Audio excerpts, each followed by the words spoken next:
Bird, bird, bird, bird. Get him. Yeah! Ron Babe was right. Ron Babe was right.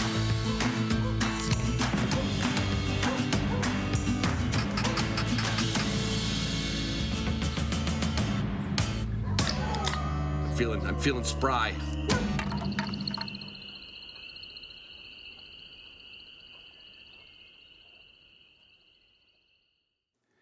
Hey everybody, it's Ron Bain with the Hunting Dog Podcast. I'm a day late and $1 short. I was busy. I was in Oklahoma last weekend. I left Thursday, came home Sunday.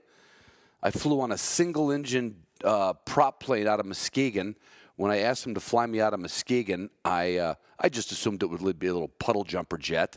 But no, it was an old Cessna. Yeah, old Cessna. The seat numbers were made out of a label machine. They were stuck to the side of the wall of the plane. We had to fly around Lake Michigan to get to Chicago. Anyway, it was a disaster getting there.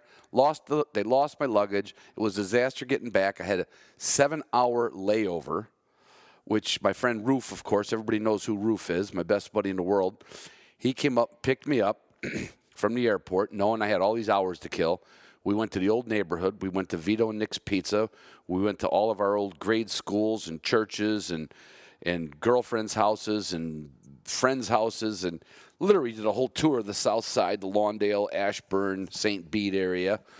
And then we headed back to the airport, and I got another text that I was delayed till 9:40 at night.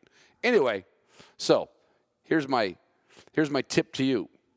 If the 3 listeners of you that live anywhere near Muskegon ever want to fly Muskegon out to connect to Chicago, don't do it.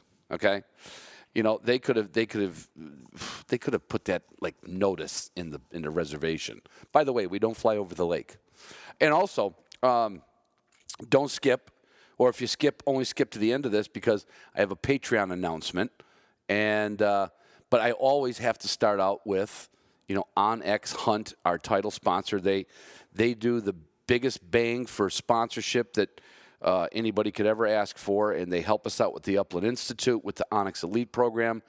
They will help you find places to go, places to hunt, places to share, places to camp, and they even found, we used this the other day, right in my own neighborhood. It also turns out my neighbor put part of his driveway on my sister-in-law's property.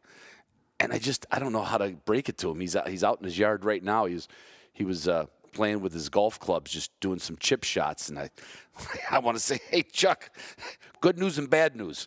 Good news is my sister-in-law never comes here. Bad news is part of your driveway is on their property. Oh, that's just another tool from Onyx Hunt. Pike Gear makes in fact, here's a testimonial.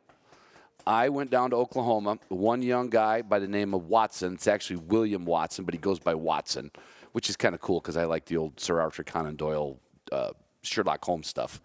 Watson was wearing a pair of Pike Gear. Now he's in Oklahoma, right? And he's wearing a pair of pants. I said, "Look at you. We have a devoted listener." He says, "Yeah, I got a Gunner kennel in the back of my truck too." And he said, I'm gonna get some more of these pants. He says, that's all I wear. He says, people think I never change pants. He says, but I can't help it. They're the comfiest. He wears them to work. He wears them to play. He wears them hunting. So yeah, Pike Gear. It's everywhere. Technical clothing for the upland hunter. I did not see any Boss shot shells down there. Now that is a shame because I did meet a waterfowl guy real briefly at the banquet, and I should have talked to him and seen if he had what we call the Boss revolution. Because everywhere I go, normally somebody brings up Boss, and with good reason. It's the only copper-plated bismuth shell out there, and if you're going to shoot it, excuse me, everything in the outdoor world is expensive. Okay, we know that, but don't cheap out on your shells because you don't get that many opportunities that many days. And you don't want it. You're going to have less cripples, more kills, and more good meals from all that food, which, of course, you're going to do what? You're going to spice it up or make something with the 5,000 items in the Walton's catalog. They have everything but the meats. Now you just need to make yourself a wild game kitchen with all that stuff you shot with Boss shot shells, with Walton's spices, Walton's sausage makers, Walton's aprons, Walton's tubs, Walton's knives, Walton's thimbles, Walton's needle and thread. They have everything. Gunner Kennels does not have everything, but they have two things that, I wouldn't call it three things. It is three. Besides the world's best kennel, the only one guaranteed for life, the only one that's crash tested to the degree that is beyond fathomability. I've talked about their food crate. Well, some people only travel with one or two dogs. Now, the big food crate works great for me for a 2-week trip. I can put 50 pounds of food in that thing. Now, granted, I got enough girth to pick that up and get it in the truck, and I just leave it under my cap on the side window, and I can feed the dogs all week out of there, or 2 weeks. But if you're that guy that only has one or two dogs, and room is super important, they just came out with the Gunner Kennel food crate that's a mini. I wouldn't really call it a mini. It's still about the same profile, built just like it. Easy loading front door on it with a locking latch and a safety pin just in case you tumble it down a hill by accident or a grizzly bear comes by. But it's about half the size of the other food crate. People asked for it, and they designed it, and they put it out. And the food crate's only been out, 2 years now? And they stepped up to the plate. They're making what you need from Gunner. Garmin's always been making what you need. In fact, that was the only thing that felt good about this old Cessna I got on, because it had no dividing wall between the captain and the co-pilot. I was just sitting right behind him in a little jump seat, and when he turns his electronics on, boom, I saw Garmin come up on the plane. I said, well, you know what? At least we're not going to get lost. And I told him I was a big wig of Garmin. I don't think he bought it, but Garmin is everywhere, from boats to planes, but more importantly around your dog's neck, so you can track and train anything you want to do with your dog. You can do with a Garmin. You can, and any Garmin product you need, except maybe their fish finder or their avionics equipment. Everything else you can find at W Hunting Supply. You get a hold of get a hold. I'm not doing this one over. You get a hold of Jason or Buddy, or you get on the phone with anybody there, and they're knowledgeable. Tell them what you want to do, because I filter a lot of these questions, and quite honestly, sometimes I get tired of saying I use the 550 Plus because it's still a training transmitter, and it tracks right to my Instinct watch. All that good stuff. You can buy all that stuff from W, and if you have any problems with it, talk to a guy this weekend. He said his collar kept losing I told him to call up. I gave him Jason's phone number. I said, you call up Jason. He'll probably help you do a master reset, or he'll have a suggestion for you.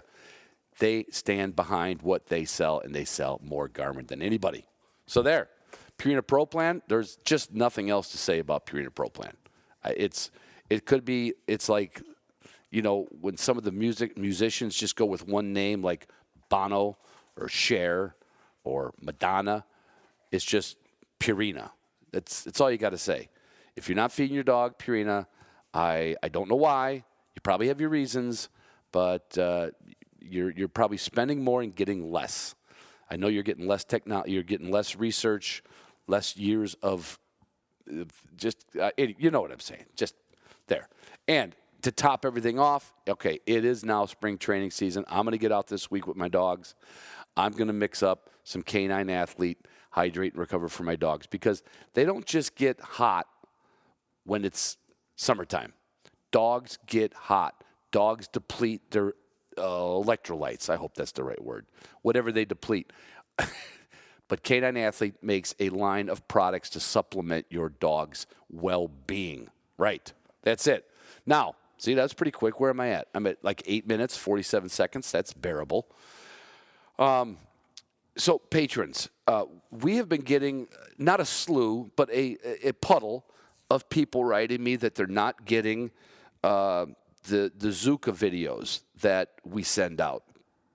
Once a week, Jesse gives us an update on where my training is with Zuka, my little pup, and or they're not getting the Zoom link.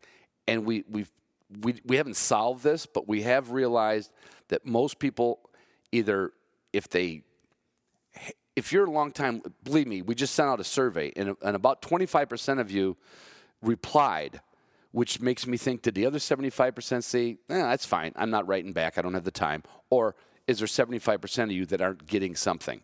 So there's two possible problems. One of them could be going in your spam because you haven't opened up an email in a while. Two, your credit card could have been renewed with the same number and everything, but a different or a different 3-digit code. So if you're one of those folks, and I've had 3 of them, 2 of them I talked to personally, your account shows active on my side, but you're getting a notice from Patreon that your credit card was denied. So please bear with me, but double check those things. Double check that your card didn't change over from a renewal card or a lost card. But please, if you're a patron and you're not getting, we're putting out more content than ever, which is also for you people just listening that aren't patrons. We're putting out this video series with Zuka. We've got the Zoom rooms, probably doing about once every 3 weeks now. There's not much hunting to talk about, but there's plenty of other stuff to talk about. Last Zoom room went all over the board, but we are like a lodge. We don't talk religion or politics. So you're all welcome to come because that's the kind of stuff that we don't need in the hunting world. We don't need religion. And we don't need politics. We just need you to join Patreon and come have some fun with us. Like this episode, I think this is probably going to be one of my most commented on episodes with Mike Mapps, and he is with Second Chance Bird Dogs, and his story is very interesting. Kind of a guy that just wanted to help out one fella, help out himself one time with a rescue dog. The word started spreading. Somebody else had a dog they had to get rid of. Well, you'll hear the whole thing. And I had my buddy Randy Herline come over here. You know Randy. He's been on the podcast a few times. Passionate setter man, passionate pheasant hunter. And he knows Mike, and I kind of brought Randy in to just make sure Mike wasn't stretching the truth. But no, Randy cut in and out here and threw in his 2 cents about what he's seen Mike do and some of the dogs that Mike has taken in and rehomed. And the number is astounding when you think about what it takes to rehome and get a dog ready to go to another home. He doesn't just hold them in a kennel and find like a breed rescue. No, he works them. He works them on birds. He works them in the field. And, I'm not going to tell you the number. You have to listen to the podcast. Love you guys. Love you girls. Love you patrons more. Hey, everybody. It's Ron Bain with the Hunting Dog Podcast. In my kennel/studio today are an old friend of mine, Randy Herline, and a newly acquired friend, Mike Mapes. Is that the right way to say it, Mike? Yeah, Mapes? Mapes, yeah. Is it M-A-P-P-S? M-A-P-E-S. M-A-P-E-S. That's like map gas. Yeah. Mapes. Sure. Mapes. Most people say maps. And I was introduced to Mike, I think a year ago at one of the Pike Gear things up at Haymarsh. Yeah. Yep. And Randy is, he's been on the podcast a few times. And Couple. He literally lives at Haymarsh. That's his. No, I don't. Well, you're there more than most people. More than my wife wants me to be. Right. You'd rather be in Iowa, but the season's only open so long, and it's an 800-mile drive. And I guess I should highlight when I say Haymarsh. Haymarsh is a pheasant preserve hunting club, and I've been all over the country, from dog tests to spending time, and it's probably one of the best ones I've ever been as far as layout, area, the cover. I mean, it's a quality place. It's got over 700 acres of habitat that's made for what we do. Right. And I think they do a good job. But I want to back up to Mike. How did you end up, just before we get into why you're here today, how did you end up finding Haymarsh? So I actually shot my first rooster pheasant at Haymarsh when I was 13. Oh, really? Yeah. Okay. Over Tim's dog, back when Tim owned it. I think it was his Weimaraner. That was the first rooster I shot, and that was kind of what gave me the bug, right? And then I have always pretty much been a member since I got back into bird dogs. And then that was shot over what kind of dog? He was a Weimaraner back then. Really? Yeah. We're doing a special on that. Good job, Tim. Take a young man out with a Weimaraner. Yeah. Yep. And you got a bird. And you thought you were shitting in high cotton. Yeah, that was awesome. Yeah. So, Mike, let me ask you, big buck or a rooster pheasant? Rooster pheasant. Amen, brother. But Mike's path in the dog world is, I don't want to say it's the only one out there, but it's the only one we know of. With your affiliation in passion for your, like you told me before we hit record, 4 years ago you didn't know what the name Munsterlander was, right? You just thought somebody was sneaking some German in on you. Yeah, I had no clue. Right? Thought it was cheese. Yeah. Is that like brie? I'll have some of that on a cracker. And now you are the CEO, CFO, and chief cook and bottle washer of Second Chance Bird Dogs. Yeah. Which still, I mean, if you just gave somebody the title, they go Second Chance Bird Dog. I would think immediately like second place or second my getting back into the breed. Yeah. But that's not exactly what this is. No. You're like Father Flanagan. Well, you don't remember Boys Town, but Randy remembers Boys Town. Remember the movie with Jimmy Cagney? Oh, yeah. You know, back in the day, Spencer Tracy. No. You don't remember that movie? Ron, I was outside all the time. I didn't pay attention to TV. I watched a lot of television in Chicago. Well, you had to. Well, it was about an orphanage in Nebraska. It's still there today. It's called Boys Town. And Father Flanagan, who was played by Spencer Tracy, would take in all these kids with no parents, or kids that somebody didn't want, or kids that had problems. And his thing was there's no such thing as a bad boy. And with structure and with, you know, discipline and love, that I watched that movie like I was afraid I was going to end up in Boys Town the way I was acting.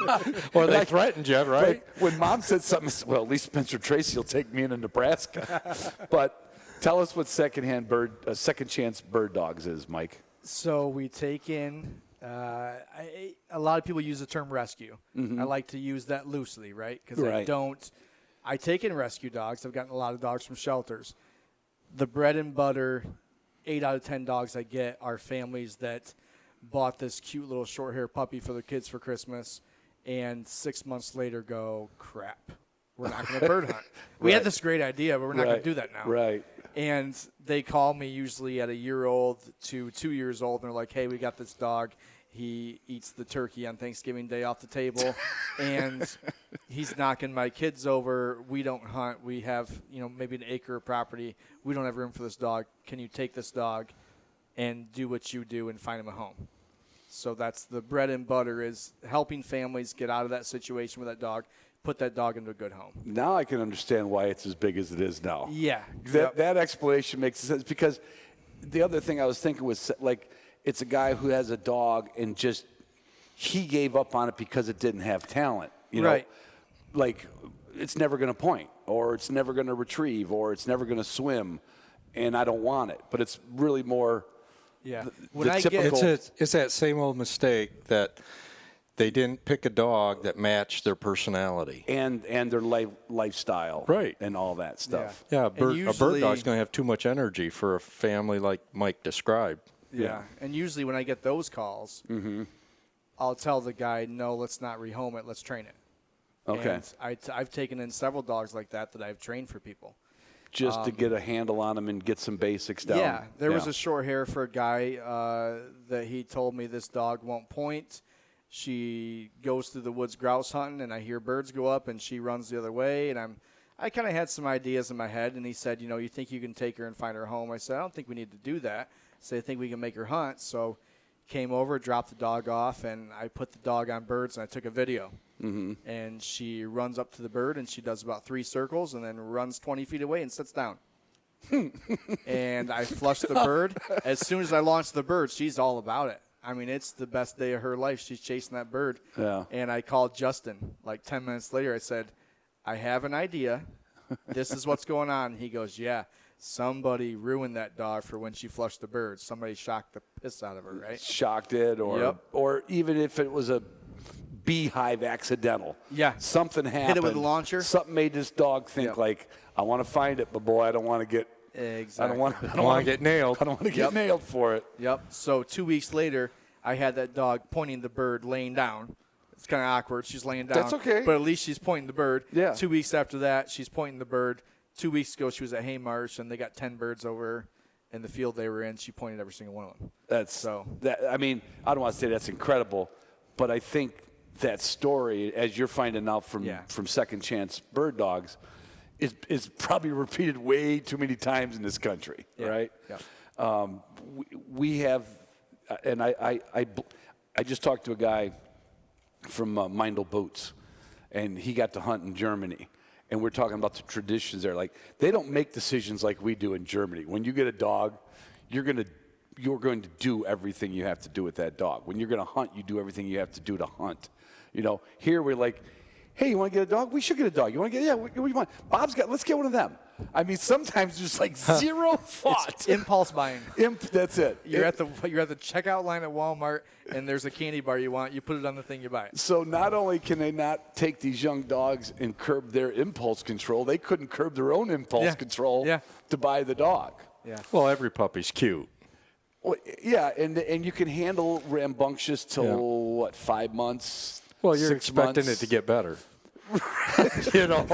But if you're not training like you should, right, it's got to calm down at some point, right? You pick the wrong dog. What's everybody say? And this drives me crazy. Oh, they'll be fine when they're 3. Why can't they be fine when they're 1? Because the dogs don't know they're 3. You know what I mean? No. I didn't celebrate their birthdays. Not like, oh, we're going to get to go to Disney next year. Yeah. So you started this formally when? A couple years ago, you said? Formally, December 19th, 2021, I woke up out of bed, and I had this name, Second Chance Bird Dogs. And just like the name. Bam. I woke up, and I remember I sat up in bed, and I thought, Second Chance Bird Dogs. My wife's not a morning person. She looked at me and said, what? I said, that's what I call it, Second Chance Bird Dogs. She said, whatever. So I went. Wife. Yeah. Like normal. Yeah. I went to the laptop, made the Facebook group, clicked create, and walked away. And Really? yeah. And at the time, I had Hunter, so he would have been, I rescued Nitro 2 years prior to this. I had him as my personal dog. I rescued Timber. I had him as my personal dog. So, wait, I got to interrupt. So you had gotten a couple of bird dogs without going through the traditional waiting in line at a puppy list. Right. You got some that other people had. Yeah. So I actually got Nitro as a DK. I got him when he was 2 years old because he was aggressive and was fighting with his brothers and sisters. Mm-hmm. Actually, a guy I knew, he was a friend of a friend of a friend. Right. I went and picked him up, trained him to hunt. Hunted with him for about a year or so. And in the middle of this, I created Michigan Upland Bird Hunting page on Facebook to get to know people because, like you said, I didn't know anything about. I didn't know what NAVDA was, Munsterland, or any of that. Yeah. I wanted to get to know people in the industry. You knew what you loved. Yeah, I knew what I loved. I didn't know about this big bird dog world, right? Yeah. So created this group and had Nitro, and we were going to these competitions at Haymarsh, and I was winning every single time. Like, it wasn't because of my great shot. It was because of this dog. And it's like, I just took this dog out hunting. I mean, he's a rescue dog that never hunted a day in his life. We're going to competitions. They put 10 birds out. We're coming back with 17. I mean, every single time. And everybody kind of got to know me. He's an overachiever, it sounds like. Yeah, everybody you could see, oh, Mike's here. Yeah, he's going to come away with the competition. So did you actually have anything to do with that, or was the dog so good? That's just the dog. That was I Randy's like, good. I'm glad to hear that. Exactly. That's you nothing, didn't mess the dog up. That's nothing to do with me. That is 100% the dog. Still to this day, he'll probably be. But, I mean, you had to still work on come when called. Oh, yeah. You had to work on some manners, e-collar, stuff like that. And I kind of got to be known as the guy that took in the rescue dog that was successful with him. Right. Well, through that, a lady through the grapevine heard about me, and she said, she messaged me on Facebook. She said, hey, are you the administrator for Michigan Upland Bird Hunting? I said, yeah. She goes, well, I've got a dog that I need to rehome. And I said, oh, what's wrong with him? She said, he's crazy. And I just looked up her. Oh, I like that. Yeah, I just looked up her Facebook message the other day. Right at home. Yeah. And she's like, I said, well, define crazy. So she sends me pictures. She sends me pictures of screen doors that I've ran through, that he ran through. She sends me a picture of her entryway and says a stray cat got in the entryway. And it's a picture of the glass door, a hole in it, and it's laying on the floor, and it just looks like a tornado went through there. Right. And I was like, this sounds like a good hunting dog. It's got a lot of prey drive. Yeah. So I'm like, I'll take him. So I took him in, and he would be dog number 2 I took in. And, I mean, I won't go through the long, drawn-out process of training. He was just hard. I mean, he would do everything perfect in the yard, but as soon as we got in the field, tunnel vision, prey drive like none other, everything would go out the window. Right, and so he didn't have a good foundation underneath him. He had nothing, and he had 5 owners before me. Oh, 5. So, boy. He's less than 2 years old. I think he's 18 months old when I got him. I go through the vet records, and I realize they all have different names on them, and I counted 5 different owners. Holy cow. Every single owner I messaged on Facebook found them. None of them hunted. They've never been bird hunting their entire life, but they got him. If I showed you a picture of him, he's gorgeous. Yeah. Everybody that comes to my house, oh, that's the most beautiful short hair I've ever seen in my life. Yeah, he's nuts. He's nuts. Right? So you still have them? Still have him. I'll never rehome him. He's nuts. He's still to this nuts. day. He doesn't look at you.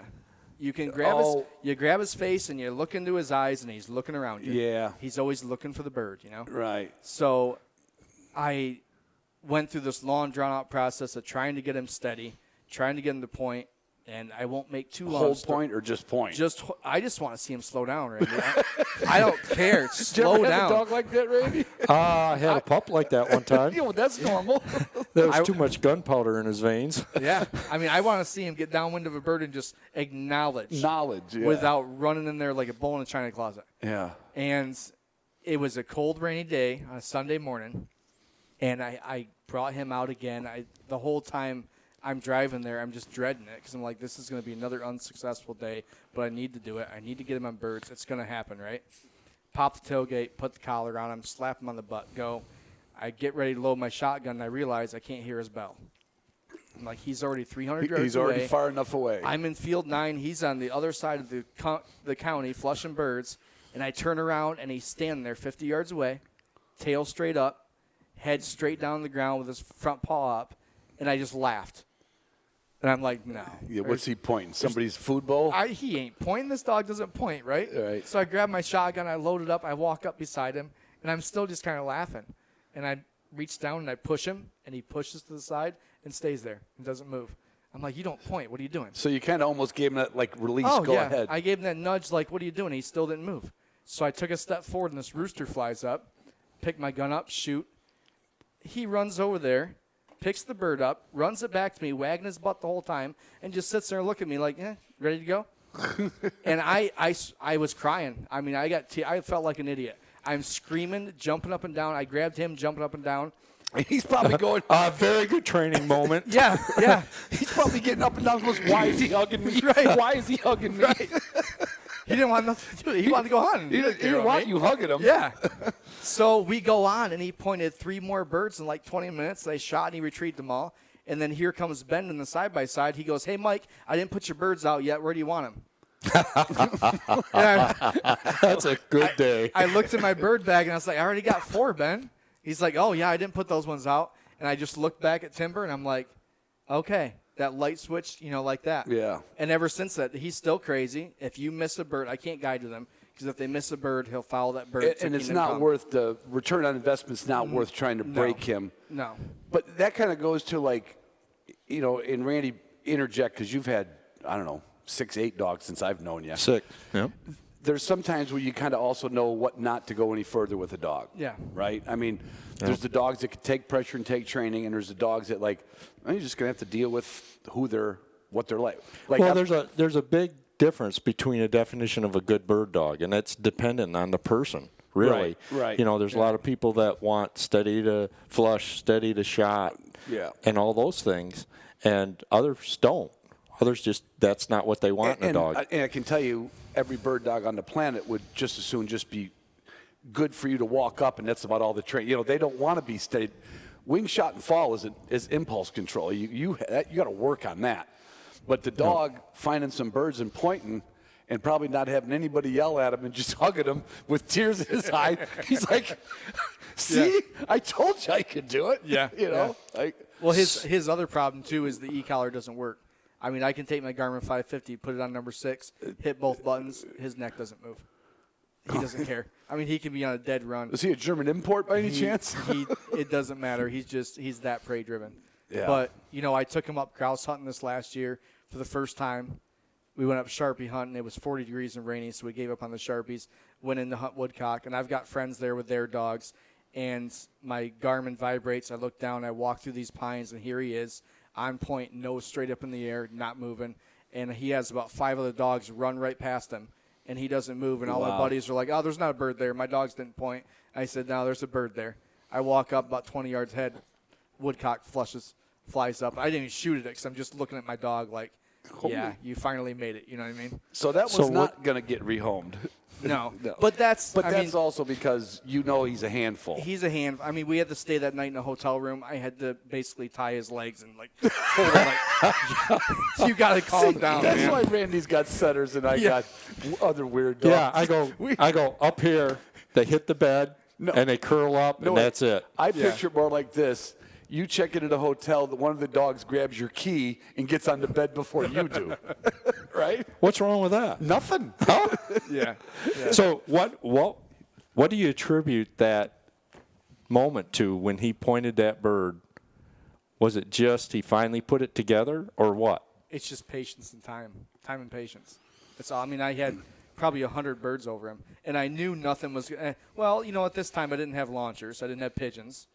I'm just starting this. I'm doing this like I've done every other dog, and every other dog I've ever had was from good bloodlines, so everything just kind of comes naturally, right?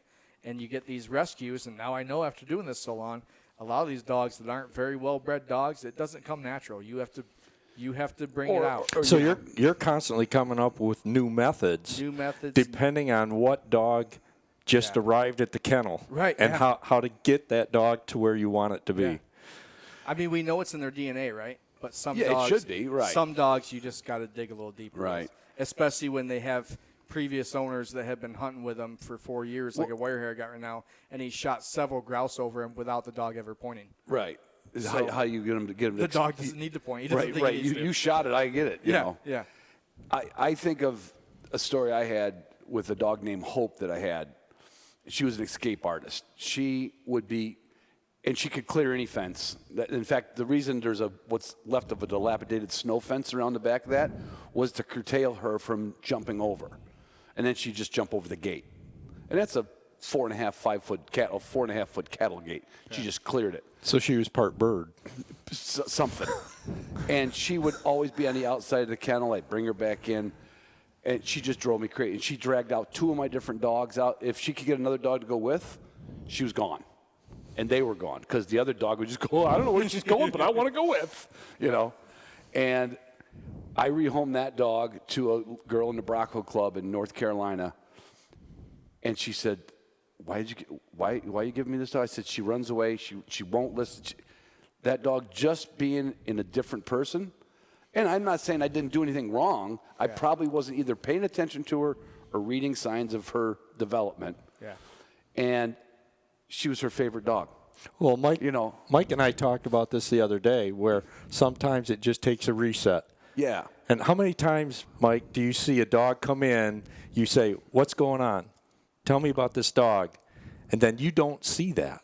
No, never. Because it's with you and not the owner. Yeah. Yeah. I had that wire hair that you met at Haymarsh that one day that was, socially gone. I mean, I went to the guy's house to pick her up, and she sat there and barked and barked and barked for 10 minutes. I can't hear a word this guy's saying. Right. So I said, let's step outside. So we stepped outside, and I looked at him and I said, what do you do to correct that? And he said, well, what do you mean? He said, what do you do to correct that? The barking. It's like, well, I don't really know what to do. I said, okay. I said, you take her, you put her in my truck. I said, I'll take it from here. Yeah. He said, you don't want to meet her? I said, nothing's going to come good While right she's now. acting like this at home. So he put her in the kennel. I drove a mile down the Sounds Haymarsh. like one of my sister-in-law's kids. Never mind. I digress. Wait a minute. How old are your grandkids? This boy's much older now. So I drive a mile down the Haymarsh. I reach in her kennel. She bites me. I put the leash on her. I pull her out.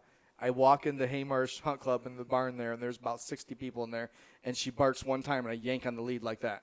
And she looks up at me, and she sits down, and I can see it all over her face. She goes, oh, crap. It's over. She's like, you don't like that, yeah, do you? It's over. My reign is over. And that dog in 3 weeks has come so far. Wow. It's unbelievable. Just by having somebody give her structure, discipline, and somebody tell her, you're going to be okay. There's people in here you never met, but you're going to be fine. Yeah, and I called it a reset, but it's really not. But it's almost like a reset on fundamentals, on foundation. It's like they're trying to figure out who's dominant, too. You think about it, this is, me always going down a rabbit hole. How could I was not going to end up in Nebraska, actually. I think my parents would have kept me. But I did get into a fair amount of just normal kid trouble, running down the alleys, breaking a window, just doing stupid stuff, kicking pickets out of fences, right?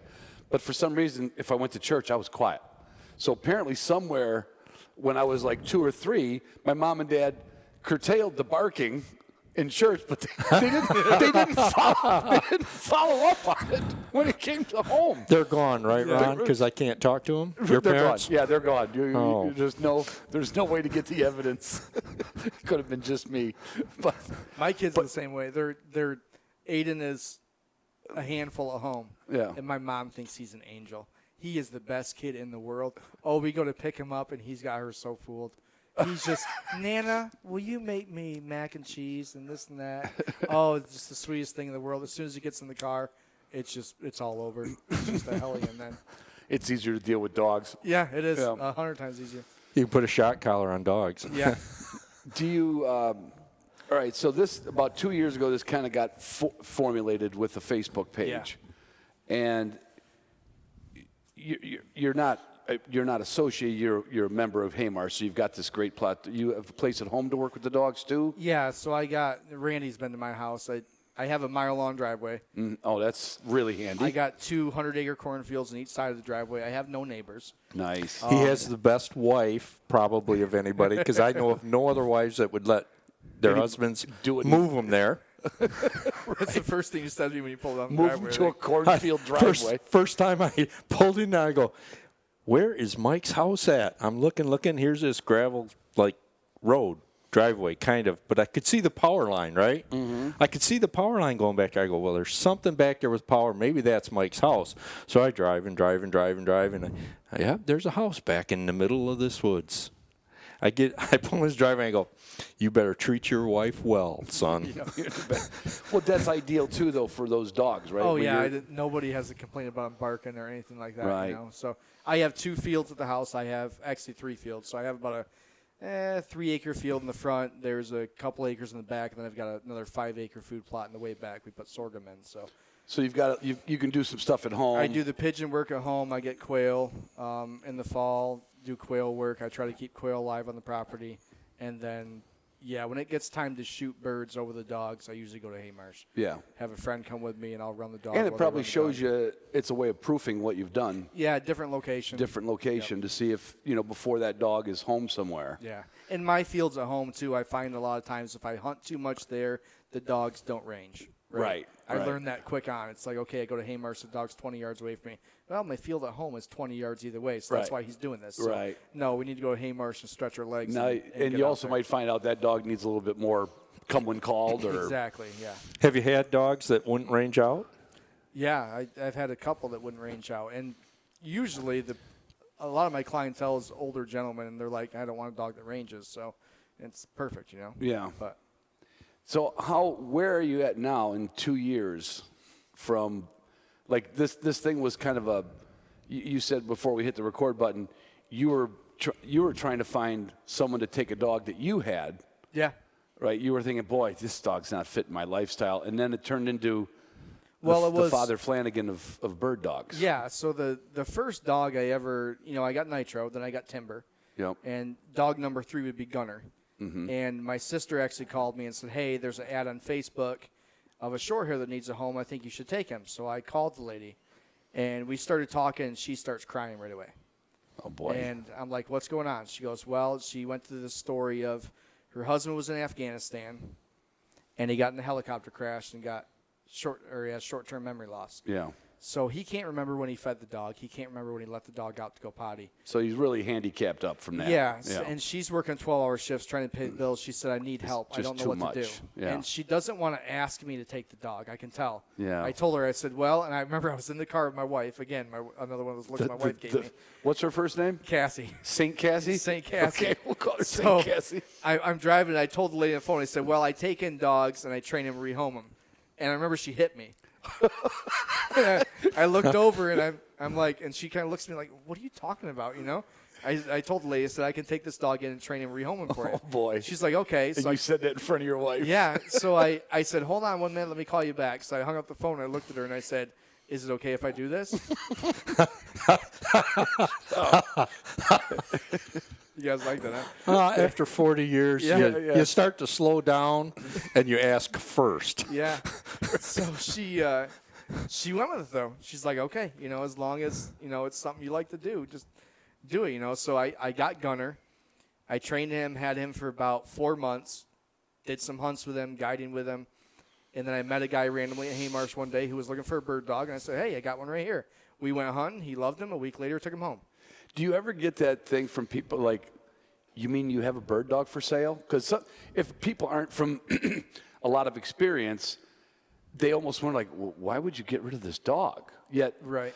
you let them know that you're kind of in the business of. Yeah, I think most people I meet now have heard of me or know, what's going on. Right. So they're used to it, right? Yeah.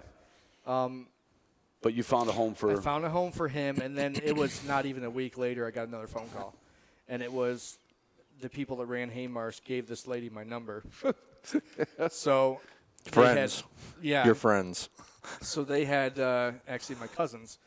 They had a dog named Hunter, and they said, "Hey, we've got this dog. Same story. Got him thinking it was gonna be a great pet. He's 2 years old. He's hyper. He runs circles around the house all day long.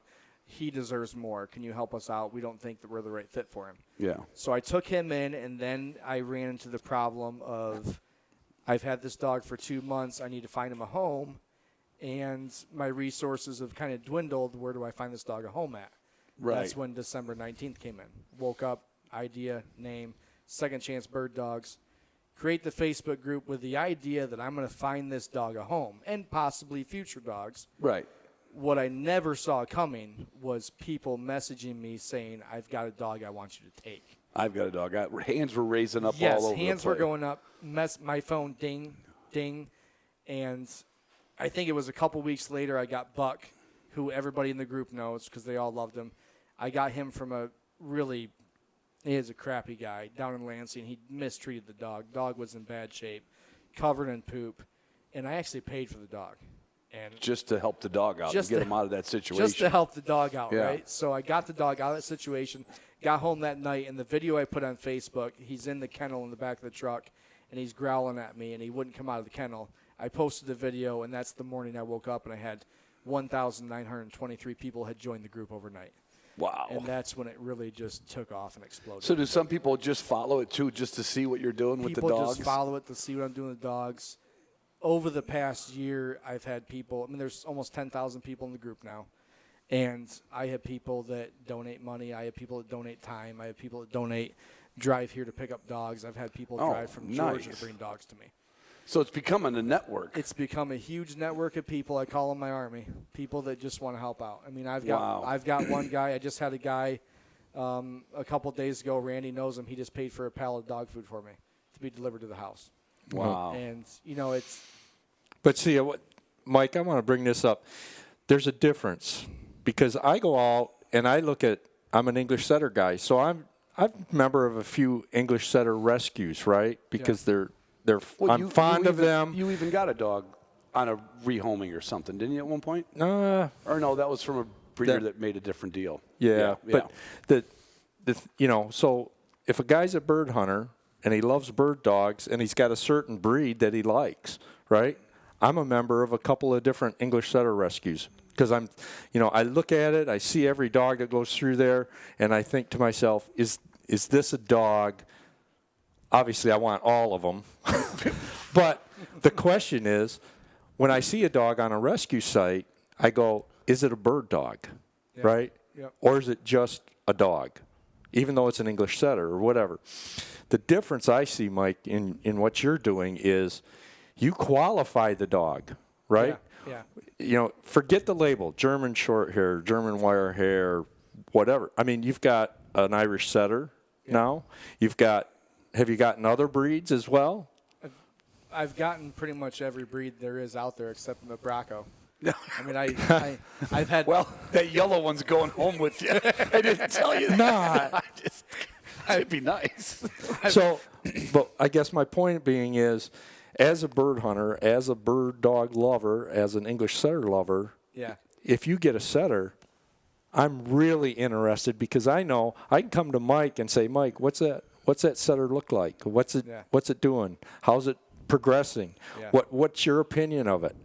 That's the difference. Yeah. You're taking a dog that needs to be rehomed, and you're qualifying it. And what I've noticed, Ron, a couple of my friends got a dog from Mike, right?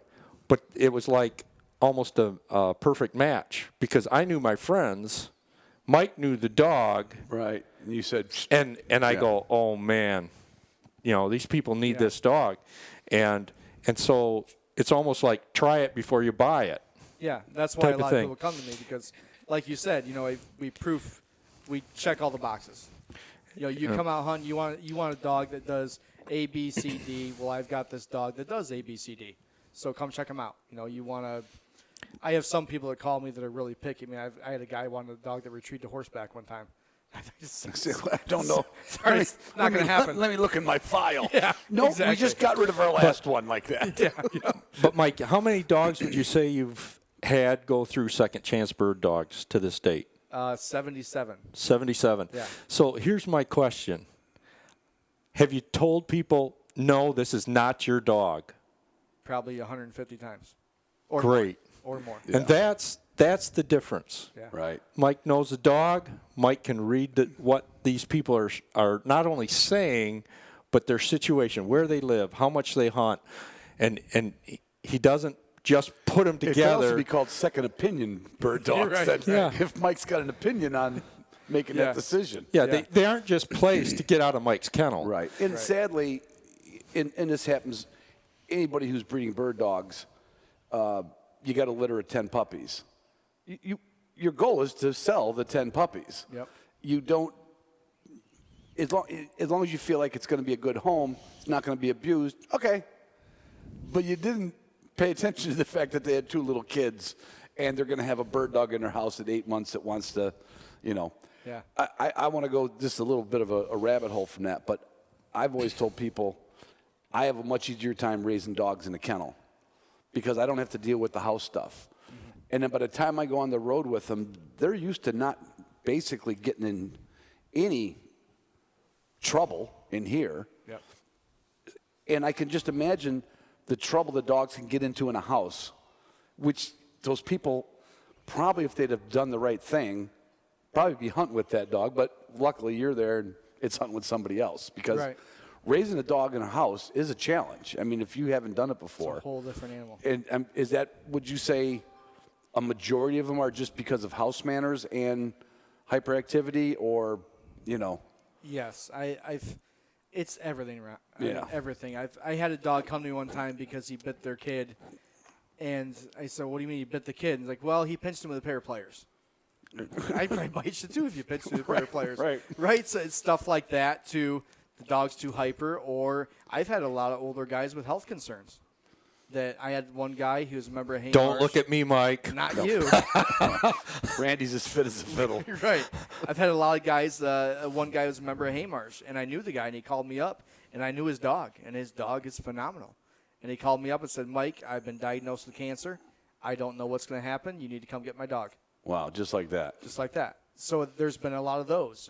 Your friend's dog, that was his previous owner. Oh. Yeah, he got cancer. So I got that dog. And then there's the shelter dogs. I've got a dog right now from Utah that spent his entire life in a shelter. Ooh. That came to me, and he crazier than timber. Mm-hmm. Absolutely nuts, but he's a bird hunting fool. And it didn't take me long to figure that out, but I got to find the right home for him, right? Right. So that's got to go to someone who's experienced Oh, yeah. and can understand range. And can understand. Ex-NFL lineman. It's not so strong much his shoulder. range as it is he's just hyper. I mean, he doesn't – I love to hunt with the dog. He's one of the dogs I probably – it's been over 50 people that wanted him that I've told him no to because Wow. it's not It's the just right a lot fit. of dog. Yeah, it's a lot of dog. He's a wire hair, but he's mixed with something else. And I take him hunting, and I eat it up. I love it because I Right. watch the way he looks at me and the way he hunts, and he hunts with me. And I absolutely love it. Right. But when you're not hunting, he's got all that inside of him, and he'll come up to you and bite your foot and rip you right off the ground because he just wants to play. Yeah, it's Time to go hunting. and to the wrong person, that would scare the poop out of you, Yeah. and you wouldn't like it. So, yeah, I've got to find that special somebody for him. So yeah, it gets everything from old people with health problems, people with family situations, Yep. just people that move and don't want to take their dog with them. yeah.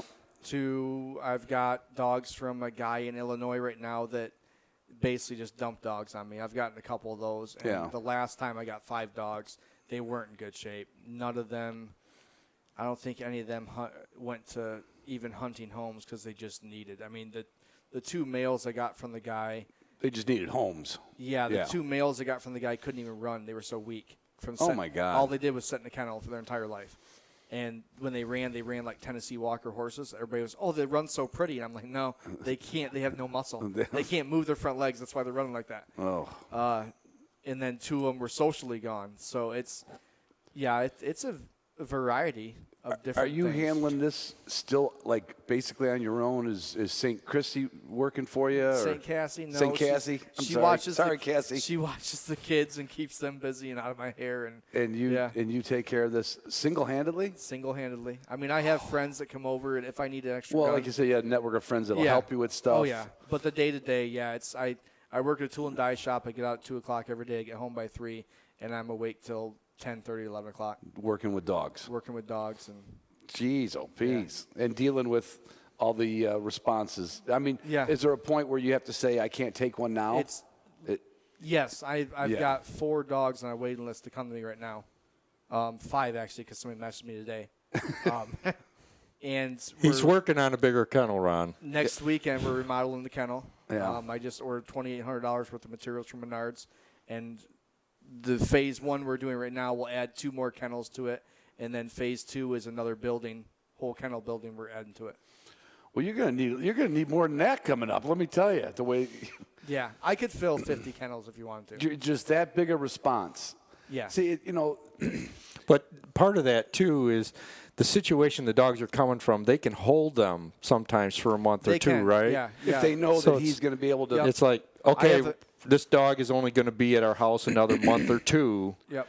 And they can bear As soon with as it. Mike's ready. And that's another beautiful thing about how Mike's doing this is, there's some buffer there. There's Yeah. some hope Yeah. for the people that, yes, That's a big that dog's gonna land in the right spot with Mike. Right. Yeah. And most likely Mike's not gonna keep it. He's gonna Right. find the proper home for it. And so there's some buffer there. Yeah. Yeah. And that's But he does that's need heck a of bigger kennel. That's a heck of a feeling for a person because I feel bad for that person who had the best intentions and then really found out, like, this is causing problems between me and my wife and the family, but doesn't want to give up. Yeah. But it's Well, like they fall in love with the dog, you're but right. it's the wrong fit. It's the wrong fit. It's like when I talked my wife into having horses. I built a paddock, and I had no idea I was afraid of horses. I was that guy, except it was with a horse. So there was no second chance horse club. Right. That costs a lot more money. Yeah, than it did. That's fantastic that you do that. What was the talk about this Irish setter? Because we were just talking. You've got an Irish setter in right now. Well, April's going to be setter month. Randy doesn't know any of this. I'm actually getting 3 setters this next month. Oh, boy. 2 English and 1 Llewellyn. Karen, that's my wife. Let me write you permission note, Randy. I'm getting a 2-year-old English setter in 2 weeks that he was asleep in bed with the kid, and something happened. The kid fell on him, and he bit the kid. That'll happen And with a dog. I don't know why the insurance company got involved, but they told him they had to remove the dog within a month. Wow. Or they lose their insurance for the house. So the guy called me. He's tore up, and he said, Wow. I don't know what to do, but I want this dog to go to a good home, so I'm sending him to you. Wow. But the Irish setter, though, no, he's from Ohio. I got a call from an obedience trainer down in Ohio that trains dogs in obedience. And she said, I have a family that has this Irish setter, and they won't take the dog back. She said they dropped the dog off of me for obedience training. Oh, my God. They won't take the dog back because they said he's being aggressive. I can't keep the dog. Can you take him? I said, well, I don't have room right now. I said, you're going to have to wait 3 weeks. She said, that's fine. I've got kennels here. I can keep him here. What do you want me to work on? Because she doesn't train bird dogs, Right, but she trains behavior. Yeah, exactly. So I told her, I said, just the basic place train, sit, whoa, stuff like that. Yeah. Teach that. Yeah. So she place trained the heck out of him. You say Randy saw him. He spent Yep. time with him. You say sit, and that dog doesn't move. You say heel, he heals. And he was so good, actually. The first time I put him on birds, I put check cord on him, and he healed at my side and wouldn't leave my side. He's like, oh, time to walk nice. Yeah, A exactly. little too much obedience for a good bird dog. Too much. Right. But I had him for, I think it was day number 2. I took him out. She already had him e-collar trained, so I didn't have to worry about that. Mm-hmm. I think it was day 2 I had him, and I put some birds out, and he just lollygagged, doesn't care. To your knowledge, did it have any bird exposure in its life? Zero bird exposure. So they bought an Irish setter. They bought an Irish setter as a pet, and they were basically the trainer told me they wanted a couch potato dog, and that dog was not a couch potato dog. So I took him out in the field, and I watched him, and I have some pigeons in my bag, plus I had pigeons out in the field. He doesn't care about any of the pigeons in the field. I take him out of the bag, throw him in the air. He doesn't care about any of these birds. He just watches it fly away like a balloon. Yep, he doesn't care. What was your thought right at that moment? Zero prey drive. And I thought, this is an Irish setter that doesn't hunt. And I called Justin. Okay. And he said, yep, you're going to have Irish setters that hunt, and then you're going to have red setters that will hunt, or you might have an Irish setter that actually will hunt. I made a couple other calls to some other Irish setter people, and I kind of made the decision right there, like, I'm going to make this dog hunt. Like, it's going to happen. So this is one of those bags of tricks I pull into every now and then. Yeah. I kept my pigeons. I didn't feed my pigeons for 2 days. And I took Murphy out in the yard. I put him on a 5-foot tie out, and I took corn, and I put it in a circle all the way around him, about 20 feet around him. And I grabbed my pigeons, and I took them out in the yard, and I sat them by the corn. And they were so hungry. They're so hungry. They're going at it, and Murphy's just sitting there looking at them for the first 5 minutes. First 10 minutes, he starts barking. 15 minutes, he's starting to run in a circle. By the end of about 30 minutes, he's running in a circle. He's foaming at the mouth. He's sick of looking at these birds. He wants to kill them. Okay, now let's go hunting. Put the pigeons back in there, and ever since then, I had him pointing on top of the pit. The first time he pointed on top of the launcher, and then he backed up. Which is normal. Yep. And then that was the first week. Week number 2, I finally was able to put a check cord on him and have him not heal. Oh, yeah, because you don't want to Yep. So I'm reprogram him to be into a good obedient dog. So the first week I had him, I had the e-collar on my dog trust set on number 5, and he'd yip. I would vibrate it, and he'd yip. He wouldn't leave 20 feet from my feet. Today, 3 weeks later, I have the dog tray at level 85, and his neck barely moves, and he won't come 50 feet from me because he wants to hunt. I've installed that much prey drive in him that quick. He just, let's go. He wants to hunt. That's all he needed. And as soon as he hits that scent cone now, 20, 30, 40 yards away, wherever it is, boom, he locks up and doesn't move. I can walk in front of him, do jumping jacks. And that's just 3 weeks later. That's just that's his instinct. That's his instinct. You know, we all know pointing is an instinct. Yep. I'd rather start with that dog that didn't know anything instead of screwing one up early with too much stuff too early. 100%. Because then when that instinct comes in, I found that with Tagus, I really dilly-dallied with getting him ready for his NA test last year. And I took him out to the training grounds there on Hart Road, and I put a chucker out there for him, and there was no search, there was no nothing. I'm like, oh, boy. I co-own this dog, and I told everybody. And everybody's watching. Everybody's watching. And it took, 3 or 4 bird contacts, but then he still wasn't hunting. He was just kind of lollygagging. And I, trying to get a little smart, like, okay, you know what? I'm going to go, because he would boot track me wherever I went. So it was never really hunting. Yeah. It was just going to where you put the bird, right? Yeah. So this time I went all the way around the back of the property, put some birds over there, took him the same path he always went. And, of course, just like a milk route, he ran, hey, there's no birds here. And all of a sudden he's like, well, I guess they're somewhere. And then he just happened to, there was some sandhill cranes, which sent him onto a chase. So he's 200 yards away from me, and he just, bing, goes on point. And I never screwed him up early because I didn't do anything with him. And that dog is as staunch as in his puppy test, I have to kick that bird out or pick it up and throw it. He is not going in after it. But his pointing instinct was strong. But I didn't see nothing until a few bird contacts. He needed birds. He needed birds. And there's some dogs that don't. There's some dogs that'll look like they're searching before they know what a bird is. He was the opposite. He just needed a bird, and then he put it together backwards. Like, he's like, oh, I guess if I run, I find birds. And when I find birds, I point. I was like, you know what? I'm really glad I took that path, but I wouldn't suggest it for everybody. waiting 9 months before the dog saw a bird. The best dogs I get, though, are the ones that have never hunted. The 2-year-old short hair I get from Sally Lou that's never hunted, would never think of killing a bird. That's the best dog I get. Because he's got nothing bad in the background. He's never been screwed up. Nobody's ever done anything wrong. He just doesn't know anything else. Like he has no clue. Yeah, so he hasn't been shocked while he was on point. Yeah. Right. I would rather have him that charges in 100 mile an hour and bring out that pointing instinct than the dog that doesn't want the bird. Right. Because he's been screwed up. Yeah. And it's so many dogs are, I don't want to say it's not a big percentage, but it's enough that, people mess up dogs all the time especially with e-collars. Yeah. Now you mentioned e-collars a couple times.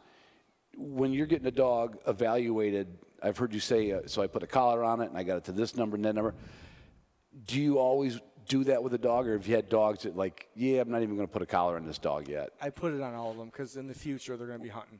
So, and then if it's got a tracking thing on it, you can also find the dog. That's the peace of mind part of it. And I found with the dogs I've trained, that collar means fun. If you do it right. If you do it correctly, right? Every time you go out in the backyard, every time you go to the big woods, every time you go where they're going to have something fun, make them sit, it's put the collar Pavlov's on. dog with the doorbell. Yeah. I know what we're going to do now. All my dogs know if they're going to go outside, they need an e-collar on. Right. Where I live, they could run for 10 miles and never see a house. Right. So, Yeah, you got to know where they're at, too. They all get collars on when they go outside. How much do you have to, you got your vetting process for people who are saying, Mike, help me out. We can't keep this dog. Yep. And then the vetting process for finding the person. Do you get people that are only looking for a German short hair, or only looking for a wire hair, or I'm looking for a bird dog, a started dog, so to speak? Because that's kind of now my variety. You're turning him into a started dog, basically. Not high level started. Right, to a point. That's what I tell everybody. At least an exposed dog. Yeah, well, I only have 30 days. It used to be 6 months. Then it went down to 4 months. Then it went down to 2 months. Oh, my I have God. 30 days now. And that kennel has to be opened up for the next dog. Oh, my God. So I have, at any given time right now, I have 4, possibly 5 dogs myself. Mm-hmm. Then I have 7 rescues all the time. So I break it up into 3 different groups. I have the dogs that I just got that are going through, I call them puppy walks. They're not puppies, but you know what you do with a puppy walk. Yeah. I'm going out and just going for the walk. So I have that group. I have 2 dogs that are in that stage where I'm putting the e-collar on them, check cord work. We're getting to know the e-collar familiarity with it. Whatever the word is there. Yeah. We're getting to know that. And then I have the dogs that I'm putting on birds, trying to bring out that point, and then I have the dogs I'm shooting over. Mm-hmm. Retrieve is the one thing I never get time to do. If it happens naturally, great. If they don't retrieve, the new owners know that. I say, listen, this is the one thing that he needs work on. They go hunt with Randy Setters because they retrieve. Right. They do retrieve. And they'll beat any other dog to it. I've picked on Randy for so many years. I said, well, Setters, and you've had some Setters. 22 years, Ron? 24. You've had a couple Setters that didn't 24 retrieve, years. Right? You had a couple Setters. Yes. But then lately, the last 3 strings of dogs he's had, he always sends me these puppy pictures. He goes another setter that retrieves, Ron. Yeah, another setter that retrieves. The last 3, I finally figured out which ones to get. I wondered the other day, I was taking Murphy out after I took that video, and I was like, man, if this dog would just retrieve. And I looked down, there was a deer bone or something in the yard. Or in the field I was training, and I grabbed the bone, and I said, Murphy, and I threw it. He ran right over, picked the bone up, ran right back to me, and sat down by my feet. This is the Irish setter? This is the Irish setter. And I said, oh, yeah, you're going to retrieve. Yeah, somebody's going to get a darn good dog. Yeah. He's got a home. He's beautiful. You got one lined up for him? Yeah. You going to be sad to see him go? No, I'm not a setter guy. It's still that's still Ron, I'm leaving. You know what? I can't sit next to this guy. I think it's the time of the podcast where we open the beer that Mike brought over for us. Yep. Yeah. So I'm gonna take that. Randy, you don't want one, I don't think. No, thank you. There's a little energy drink over there. I've got some out. You want to go get it? You want to pause this or anything? You good? No, I'm good. This is. I'm telling everybody, just like I told you guys yesterday, I was suffering from food poisoning. This Miller Lite may or may end the podcast, but we're gonna find out. End it early. It's like mother's milk to my system. I bet you I should have drank that yesterday morning when I wasn't Probably feeling feeling good. a lot better right now. Oh, thank you, Mike. Appreciate that. Yeah. Yeah, water, your system doesn't know much about, but There's a lot of water in Light this. beer. There's a lot of water in this. I mean, that's really cool. In 2 years' time, basically, you've rehomed 77 dogs. Yeah, the number 77 actually just went home last night. I got an 8-year-old short hair. I'm not going to make a long story. The same lady I got 2 other dogs from messaged me and basically wanted me to get rid of her last dog for her. And that's the exact way she worded it. Really? I got a Dratar from her last year. 14-month-old Dratar. She showed up at my house. She called it a long hair. She even used the term Dratar as opposed to wire hair. She had no clue. Oh, she didn't? called him a long-haired short hair. That's a new one. So she pulls into my driveway, and Addix von Ronebron gets out of the vehicle, and I took one look at him, and I went, that's not a wire hair. And I walked over, and I picked his ear up, and I went, she said, yeah, what is that? And I said, It's a tattoo. it's nothing, don't worry about it. And she handed me his Affentafel, all of his papers, and I took it. And she said, all right, have fun. I said, thank you, and she drove away, and I looked at him, and I went, you ain't going nowhere.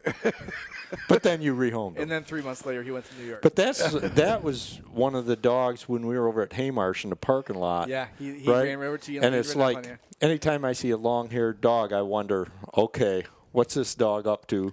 You're like the American pickers of bird dogs. And you just don't know until they pull up. Like, I wonder if there's an old Buick in this garage. Exactly.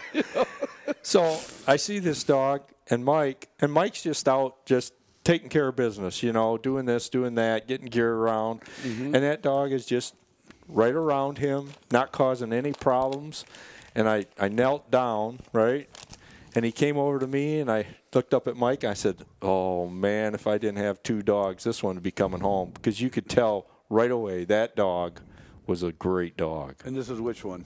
This is the Dratar. The Drat. Yep. I Wow. guided with him at Mimo's and Haymarsh for 3 months. He was phenomenal. How is Mimo's? I've not to go way off topic, but I've heard about that place recently. It's just further from home, right? It's just further from home. It's the woods that they cut sorghum strips in. Okay. You don't need a dog to hunt Mimo's. Oh, okay. I don't know how much we want to say on here, but No, I just didn't know. Somebody mentioned that name the other day. Right. I'm like, God, that's the second time I heard the name yeah, in a no, week. I do a lot of guiding up there. They have a lodge, which is the nice thing. You have Okay. a lodge you can stay at. I've rehomed a lot of dogs from guiding at Mimo's. People that went up Okay. there got a lot of clientele from there. So, and this is probably a little into the weeds, and maybe I find it curious. With all that dog stuff coming through, and papers and vet bills possibly. Yeah. What do you have a program with any of these people giving you the dog? Say, look, I'm gonna need to bring it to the vet to have it. Do you have to do anything like that? So I don't do that. The reason I don't do that is because 8 out of 10 dogs, the people need me, right? Right. There's a lot of people that, I've watched. I had a Detroit police officer. He was 6'3". He was built like a brick outhouse. Built like he worked for the Lions instead of the police department? He shows up at my house, and before he leaves, he's down on his hands and knees crying, holding his dog. Oh, my God. How do you look at a guy like that and say, you owe me $500? You know what I mean? So, right. Even if you needed something for the food and yeah, right. Yeah. So when I rehome dogs, I charge a rehoming fee. Right. And that will cover their food, training, any birds I had to buy, any vet bills. Gotcha. So that's the dogs now. Not at first. There was many nights that my wife sat up in bed and went, "We need to talk." For the first 6 months. That's where my mind was going. This Yeah. could get to be costly. It's expensive. I've got 10 professional grade kennels in my pole barn now. Everything that was in my pole barn is outside of my pole barn now. So it costs a lot of money to get all this going. You got to feed the dogs every month. Like Right. you said, vet bills. So I've gotten to the place now where it's consistent. The dogs provide the money to keep everything going, but it's everything on top of that, which is why we have fundraisers. Right. And I do accept donations from people, to expand the kennels and buy the extra stuff. And You're gonna have So to if put somebody wants to drop off a bag of dog food, give me what you need. Yeah, the dog food. Yeah, we're actually your buddy Rick. He just bought We'll have to talk to Purina about this. we should, yeah. That'd be nice. But, so I have people that donate. I mean, I have a guy that I post my Venmo on the Facebook page every time I do. And I don't like to take donations, but I need to, right, to keep it going. So every time I post the Venmo, I have people from all over donate. I have a guy from Florida that sends me $1,000 like that. I mean, as soon as he sees it, $1,000. What a story. He's a wire hair lover. He loves it. And I had 3 dogs in Illinois that I had to have shipped up here. I didn't have time to go get them. A couple of people I knew that could drive didn't have time, and I found somebody to ship them. I think he charged me $1,200, but he wanted to ship them to Michigan for me. He would do it. Yeah. And I put it up there. Bam, money raised within 2 hours. They're here. Wow. The dog I got from Utah that was in the shelter for 3 months. He was 6 months old when I got him. Oh my God. And he's a wire hair mixed with something, we're not sure, but she said, will you take this dog? And I said, yeah, I'll take him, but you got to get him to me. Mm-hmm. She put a thing on there. I think they raised $1,400 in about an hour. And 2 days later, he was in Michigan. Holy crap. Well, there's a lot of people like-minded with Mike. Yeah, I mean, it makes sense. Like, I'm thinking, like, well, shit, I got to have something around here I can donate. I thought of something. I got 4 kennel door run out there. There you go. In the woods, you look at it when we go outside, and if you need that thing, take it. We'll get it up to your place. You can make 4 kennel runs out of it. 100%, yeah. Yeah, I've got – I think the reason why we're different, and Randy, you correct me if I'm wrong, but we – I don't use foster homes. We house all the dogs ourselves. Mm-hmm. We're training the dogs to do what they were bred to do. Right. And there's no politics involved. Yeah. Everybody that asks me, can I get a dog from you? What's the process? Come meet me. Come to my house. Let's sit down. Let's talk. Yeah. Let's go out with the dog. Come out hunting with me. I want to get to know you. If I think you're a good fit, here you go. If it doesn't work out, bring the dog back. Yeah. Out of 77 dogs, I've had 2 dogs come back. Right. And it wasn't the dog's fault. That was after you had rehomed. They took the dog back with them. They took the dog with them, and then they brought the dog And how back. long did they have him for? The one dog, he was an 80-pound short hair. He peed in the house. About a week after he had him, he peed in the house. He went to shove the dog's head in the pee, and the dog growled at him. And he called me scared half to death. Said, this dog's aggressive. You need to bring the dog back. And he told me what he did. I said, well, I'd growl at you if you're going to shove my face in my own pee, too. You don't do that. So he brought the dog back, and a guy from New York that wanted the dog that was on my list, number 2, he called me right away and said, I'm coming from New York right now. My bags are packed. I'm getting that dog. Oh, my God. I said, I just got him back. He said, no, I'm on my way. So he made the 10-hour drive, stayed at my house overnight, and took the dog back the next day. He goes to the bar with the dog. It's the best dog he's ever had. He literally takes the dog downtown in his town to the bar, and the dog will sit in the booth at the bar and drink beer with him. Oh, so Mike, that's a good. You get another one of those to come in and want to go to the bar, Mike. Right. I've been thinking of another short hair. So, Mike, tell me this: if someone comes to you and says, "I want a bird dog," has no experience, and you vet, that's a good question. You vet them, right? You go. Yep. Okay, how much are you going to hunt? And what's your personality? And you say, okay, I think this is a good fit. Is that something that you put out there for when you give somebody a dog, rehome that dog, that you let me know how this dog's doing? Oh yeah, 100%. And so the return policy. Talk to me about the return policy. Yeah. You bring if it doesn't work out, the dog comes back to me. So I stand by my product 100%. If it does not work out, and I've had people call me. I had an English pointer last year that was just a rocket ship. I mean, she would like go field trial type. Oh man, run. She would cook it. Well, Brent Pike's old dog. Oh. So Brent Pike rehomed her to. A guy, I can't remember his name is. Dave. Yep, that's right. And Dave called me up and said, she's too much for me anymore, Mike. I need you to find somebody that can keep up with her. Mm-hmm. So I said, okay. So he dropped her off with me. And I had a guy call me, a young guy. He said, I've never had a pointing dog before, and I want that dog. And I said, no. Are they seeing some of this on Facebook? Like, yeah, post videos. Okay, so they can kind of follow what's coming in and out of your facility. I wear a GoPro nonstop. I post wow. They see the dogs hunt. When I guide, I have the dogs there. I take videos of them. They see everything. And I think that's everybody can interact with it as the group on Facebook, right. And that's why they like it. So they might even know that you just got a dog in, and they're probably all wondering, like, I wonder what he's going to do with this one. Yeah, the second I get a dog, I post it on Facebook, and everybody's commenting. I mean, I think they want it. They're determining whether they want that dog. Right. Yeah. But I think some of it is like being hooked on YouTube. It's like, this is fun to watch. Oh, I have people that And then they're kind of rooting for the dog all the time. I have people that message know? me all the time, and they're like, you need to post more videos. I get on every night. My family sits down. We put it on the TV, and we watch the videos you post. Like, No well, I kidding. need to make longer than 30-second videos, right? It's pretty boring. You can't eat a bag of popcorn in that time.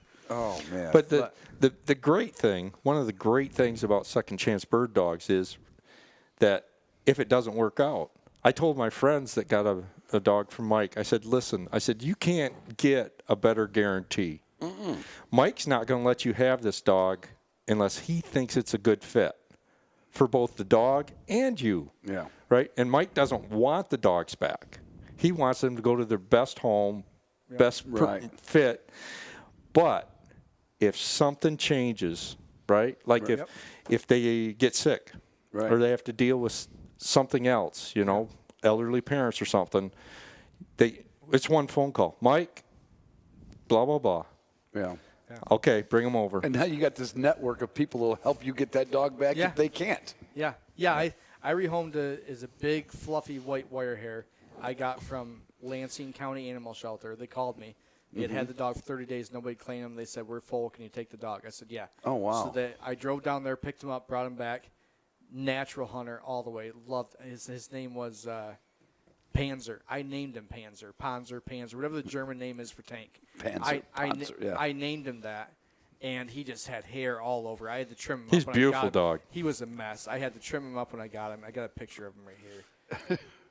And I mean, just absolutely gorgeous dog. Yep. And he went to a new home after 30 days. The guy he hunted, and everything seemed great. Took the dog home. A week later, his girlfriend decided she wanted to move in, and she had a dog. They didn't get along. So shit just happens, doesn't it? So I looked at him and I said, first of all, I'd get a new girlfriend. But I told him, I said, but I get it. Or build an outside kennel away from the house like I do. But I said, I get it. I understand it. So I said, yeah, bring him back. And they're all good dogs. I can make any dog a good dog. I'm not worried about people want the dog, right? I'm not short for people that want bird dogs at all. I have a list of 30-some people at home that want bird dogs. Just waiting. Just a matter of finding the right fit for it. And a real upside of it is, I shouldn't say a real upside, but one of the upsides is you're getting a dog that's, you're not having to, now they're not, you can't guarantee house broke and potty trained and all. Not all the time, You no. can't, but you get to know the dog. Yep. But they're also getting a dog that you've already vetted and they can probably hunt with next season. Yeah. And instead of buying a new puppy, I'm not saying this is the path to take, but you're already getting something to start with. Yeah. Because you get an 8-week-old puppy, and all you're doing is worrying about it chewing on slippers. Yeah. And you're not hunting with it next October. Maybe. I mean, Well, there's so much unknown. You might spend $2,000 for a pup. Right. Right, thinking, the bloodlines are good. Yeah. The history of all the puppies in the past couple of years is good. Mm-hmm. I'm going to spend $2,000 on this puppy, but there's still the unknown. Right. And Mike takes some of that out of that process. So if you aren't willing to do that, Mike's a good answer. And I do everything. I mean, I take that dog, I play with its food, I put my hand in his mouth, I touch the dog all over. I make sure that dog is ready to go, and if there is anything, I write it down. And I say, this is what happened at this date. He didn't like this. You're going to have to watch out for this. You're going to have to watch out for that. Cats are the biggest thing. Everybody wants to know if a dog gets along with cats. God, I've First heard that thing I my tell whole them life. is get rid of the cats. Right.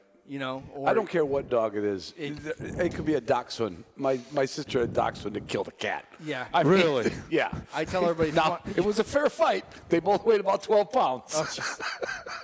There used to be barn cats at Haymarsh. Not anymore. I haven't Not seen anymore. one for a while. No. Nitro's But been there. I they're could not there. imagine, and I'll bet you that's another reason somebody got rid of a dog over the years, over the last couple of years. Like, I didn't know it, and it killed my daughter's cat. It happened to me here a couple times when Jesse was in flag line. Yeah. So how did you get out of that one, Ron? I didn't. I just ate crow for a long time. They still bring it up. They still bring it up. But, I mean, yeah, there's a gazillion reasons to,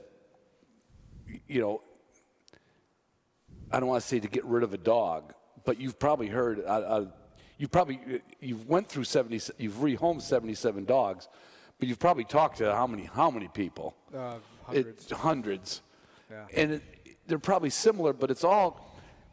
I mean, I'm doing this as a sales pitch, not to my thing, but if they'd have done the right things with the puppies when they were young, solid crate training, solid behavior around the house, solid manners, solid waiting to be fed, waiting to go through.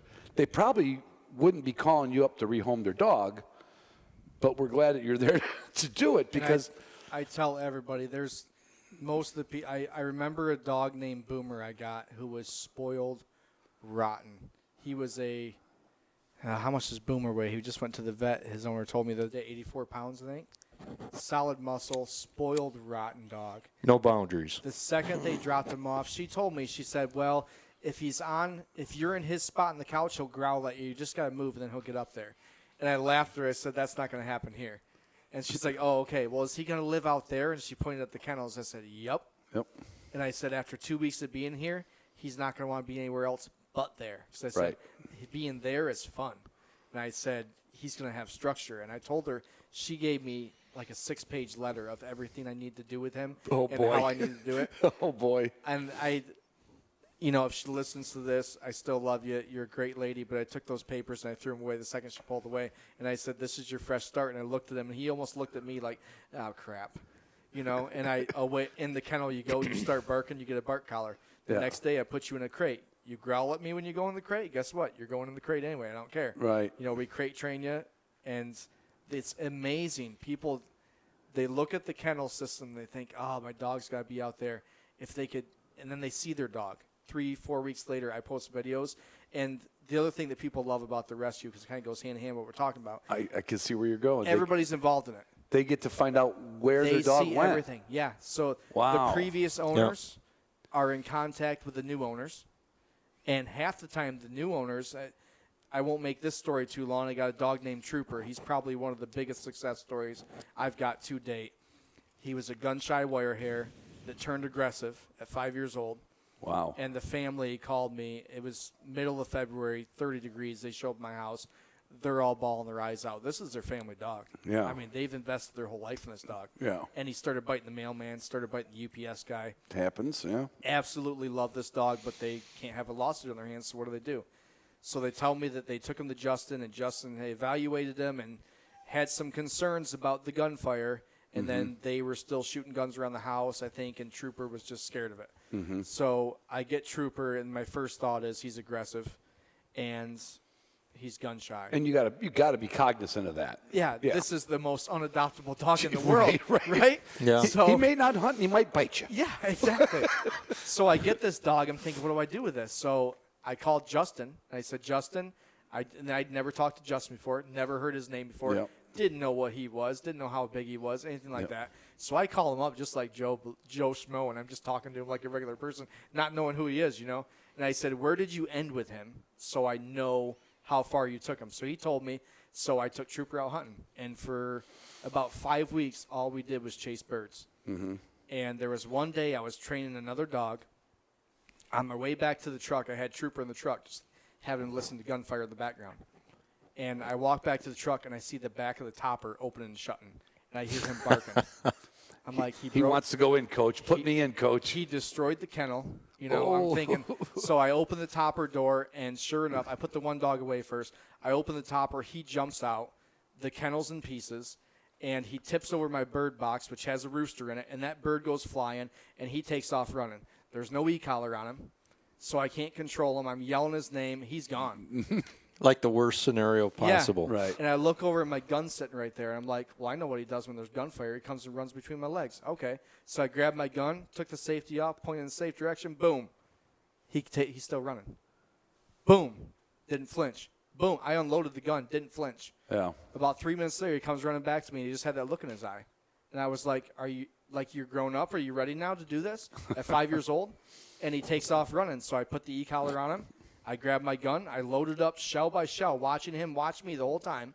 And I rack the action. He doesn't flinch. Because sometimes that's enough for a dog to be like, oh, the noise is coming. Yeah, I mean, I'm loading the gun. You're still looking at me. You're still standing there wagging your tail. Right. Okay, so let's go hunting. So we walk over. He points the bird like he's done a million times for me. And I was letting him flush him. I gave him the flush Sure. command because he's gun shy, so I want to get him amped up, Yeah. right? So I tap his butt, say go. He flushes the bird. Bird goes up, and I'm kind of watching him, and I look at the bird. Boom, fire. He stopped, and he looked at me, and he looked back at the bird. It fell, and away he went. He grabbed that bird, brought it back to me. Another time I'm sitting in the field crying, right? So I'm so excited. Good dog. So I say all that to say I text Justin that night. I call him, and he's all happy with me, But anyway, said all that to say this. So his previous owners and his new owners met me at Haymarsh for a hunt all together, and they got to hunt over their gun-shy dog they had to rehome. And, I mean, it's the touchy-feely good. I mean, Well, it everybody is. loves it. But that's a good story. Yeah. I had a litter of Broncos. Don't make no side comments, listeners. You know I've had Broncos, and I still love the dogs. They're silly, stupid dogs. But I sold one to a lawyer and a doctor, a married couple. She was a doctor, he was a lawyer. And they had a nanny. And when I dropped the dog off at their house, the house was white. The carpet was white. The walls were white. The furniture was white. The kitchen was white. The cabinets were white. The toilets were, the house was white. It wasn't drool colored? No, not yet. Okay. But they kept this dog. They told the maid how to kennel train it during the day, let it out of the crate. Well, the dog learned if he got out of the crate, he could go pee. So he acted like he had to pee to get out of the crate. It was just the dog developed what he had to do to get out. And they thought there was something wrong with the dog. And I'm like, I don't think there's anything wrong with the dog. And he lived in Pennsylvania, and I was living in Virginia all those years. So we met at a hunt club up there at Butler's Farm. And my daughter and son-in-law, or future son-in-law, were with me in Virginia. Took them out, and I watched them hunt, and dogs pointing birds and running bigger than Broncos normally run. Well, it's a good dog, Yeah. And I said to him, I don't see what's wrong with this dog. He said, well, I'm telling you, its behavior at home is just, it's anal retentive, or he didn't know what he was looking for. It just didn't fit him and his wife in their pearly white house with the slime and the drool and the They needed a standard poodle or something along those lines. They needed a lap dog, but he wanted to be a hunter. All right. I actually got a Christmas card from his son because I took the dog back. He wrote a Christmas card to Bodie. And I still got that Christmas card this kid wrote with a crayon. So I get that touchy-feely thing. So my buddy Wade Dellinger lives in Woodstock, Virginia. We're all training together with a loose NAVDA group, no chapter, but training buddies up there I've met. And Wade had short hairs, and he had extra kennel space, and he loved this dog. He says, I'll take it. I said, let's just see what happens. Well, the guy kept pursuing me to take the dog back, because I've been telling Wade about it. Anyway, I said, look, I'll find another home for it, and then I'll pay you back. And then the lawyer came out. Well, I'd rather you pay me back first. I'm like, screw it. Here's your check. Anyway, I get this dog back. I give it to Wade. I said, Wade says, let me pay it for it. I said, you're not paying it for me. You're not paying for this dog. You just see how it turns out. And you know enough about NAVDA scores, and you know enough now. It was the first Bronco female to get a prize one utility score. Wow. Because he went to a home that knew what to do with the dog. Yeah. Right. And went right to a kennel. Yeah. And learned I guess, it's like the dogs are looking at the other dogs going, so what do we do during the day? He said, don't worry, we sleep a lot and then we go out and have fun. You know what I mean? It's not it's the best. Yeah. It's such a good structure for the dog because it gives him structure instead of confusion. And to this day, I never got a Bronco to a prize one utility test. Wow. and this orphan dog that nobody wanted, and I always, there's that little mean side of me that wants to just call them up once a year and go, hey, here's another accolade that your dog got. Yeah. I mean, this is I think she just died recently. And it just goes to it's not just the rehoming, but It's the right fit. It was, and that dog was the wrong fit. So it's like you're not mad at the people that call you. No. You just Never. you probably roll your eyes on occasion and go like, oh boy, you didn't do anything. But you're like, look, I understand. Yeah. Let's hit Control Alt Delete. Let's just restart. Exactly. Yeah. Take the dog, hit the reset button. Yep. Yeah, if you take a dog that's bred for field trials, hunting off a horseback, and you Yeah. put him in an apartment in Indianapolis, and he gets to walk twice a day for 20 minutes. That would be the extreme. On a leash. That would be. I'm sure it's happened. Yeah. But it's I think just in general though, we paint such even with social media, and podcasts like this and television shows. We paint this picture when somebody sees it on a television show. They're like, "Oh, that looks fun," and they had no idea that this comes with a lot of work. Yeah. But I think what you're doing is fantastic, and I'm afraid that you're going to have to hire somebody pretty soon. I'm thinking so. Yeah. I mean, eventually it's going to be quitting my job probably and doing this full time, but. So you can work another 8 hours a day at it. Yeah. So you can only have an 18-hour day instead of a.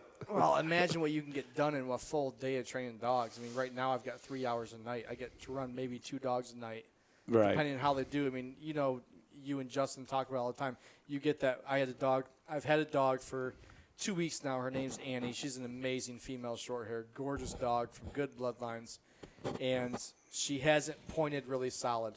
And I went out last night, and she had her first point from about 20 yards away, rock solid. The first bird she pointed, I'm done. You're going back in the kennel.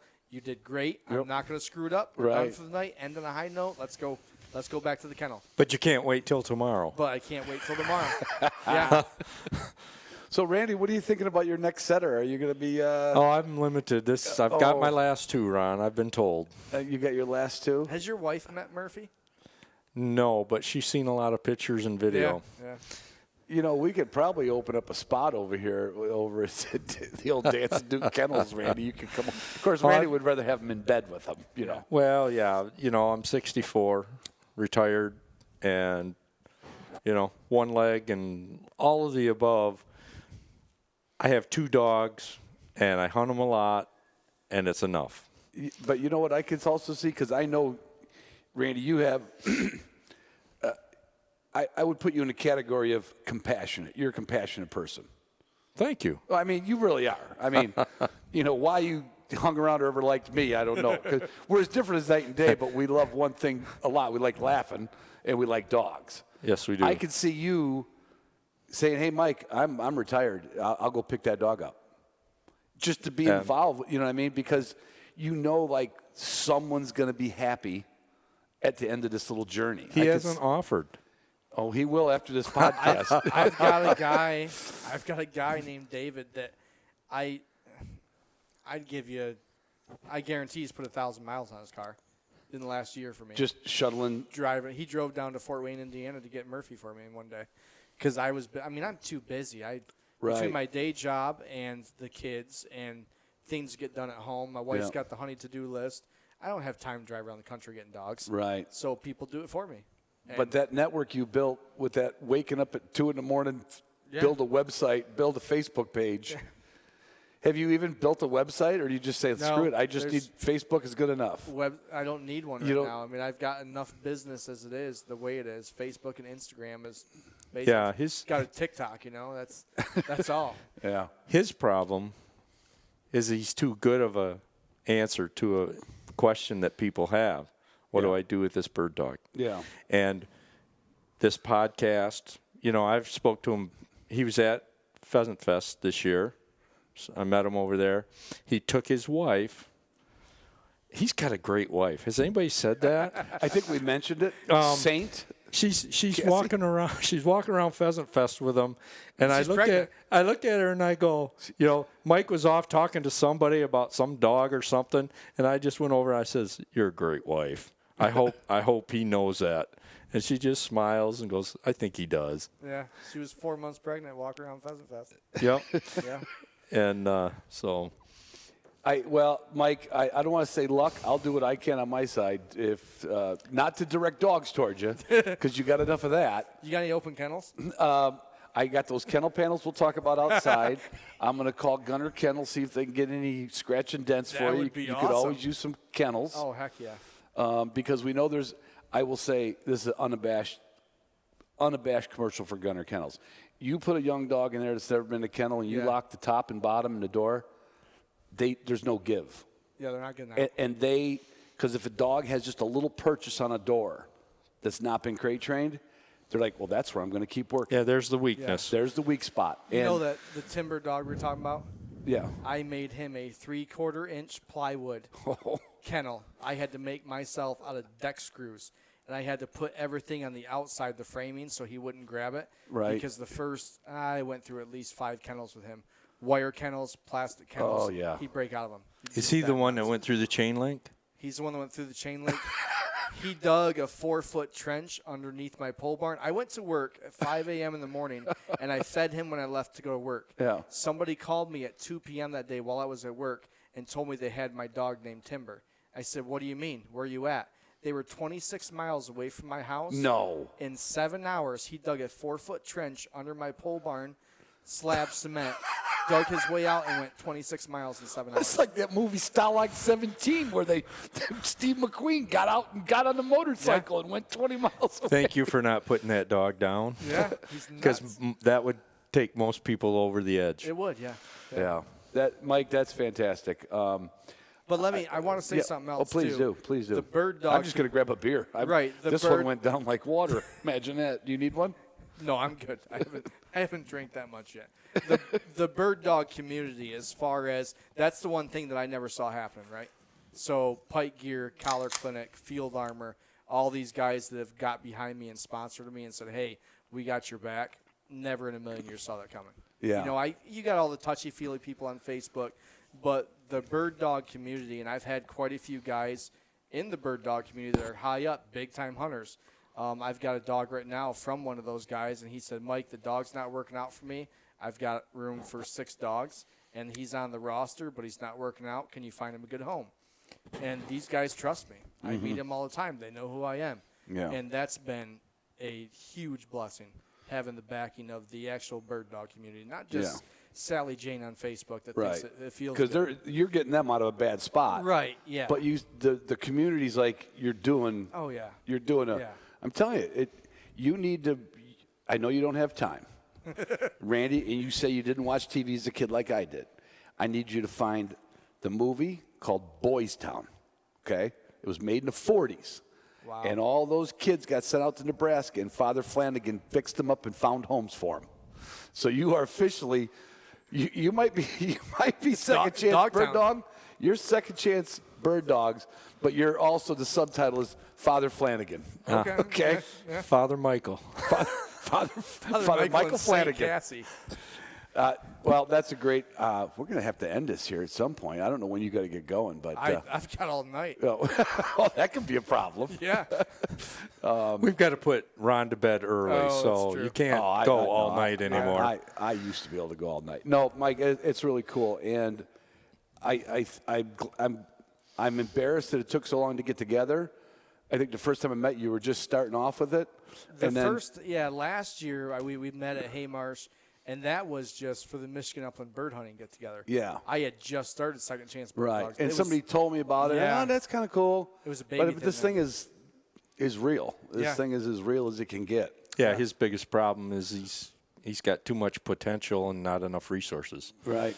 You know, he could easily use a nice 30 dog kennel. Oh yeah. Yeah. And it wasn't until this year, Tracy Breen got a hold of me and he said, do you want to do this thing or what? And I said, what do you mean? He says, no. Do you want to do this or not? He asked me that about 6 months ago. And I called him up a couple months ago and I was like, yeah, I want to do this thing. Let's do it. Yeah. And like a rocket ship, Right. But yeah. In it's fact, just- Tracy sent me a message. She says, you need to get Mike Mapes on podcast. I said, I remember we talked once. And I said, yeah, I got it. And I called you up and heard some stats. I'm like, that's a big story. It really is. It's not it's a labor of love. It's a labor. Yeah. But I mean, it's not a one-off. You don't do like literally people over the country are networking with you, and you're helping them out for that. That's You've got to work fantastic. on a franchisee agreement. I wish I could do that. You need Yeah, different places in the United States that do the same Boys thing. Town here, and you need Boys Town there. Yeah. I wish I could, but and me and Brent from Pike Gear were talking about this, is we're both kind of similar in that way where it's our baby. and we like it that way. Yeah, you couldn't just. I don't want anybody else veering from that. Right. I want to do it this way, and if you don't do it this way, I don't want it called Second Chance Bird Dogs. Right. Like, it's my baby. This is how it's done. It works this way. I have people offer to help me to do things all the time, and I always tell them no, because when I get home, it's a cluster. Like when I get home, then nothing's planned. I've got 11 dogs screaming at me. Which dog am I doing today? You. Yeah, let's take you out. And then while I'm in the middle of that, my son's like, hey, Dad, I want something to drink. Okay, let's get you something to drink. While the dog's out running the field, randomly. It's hard to ask for help when I like to do it myself. I like to do it a certain way. And a franchise would be awesome. Maybe someday that'll happen. But Well, you'd have to clone Mike Mapes. I have to clone Mike Mapes. And if you figure that out, I'd like to clone me. Yeah. See if Well, when you get older, like Ron and I, you'll go, I need a couple of young men to train. Yeah, you're still young enough to burn the candle at both ends, which is what you're doing. Yeah. But trust me, that candle gets a little weak, doesn't it, Randy? Well, I like to enjoy the flame, not so much just burn the thing down. Yeah. I would say, like, in closing, like, Randy has gone to setter breeders his whole life. I've gone to breeders my whole life. I did get a dog from a newspaper once, but 40 years ago, that doesn't count. There's always been rescues. There's breed club rescues, and that's mostly members of a breed club, like you said, the Irish or English setter.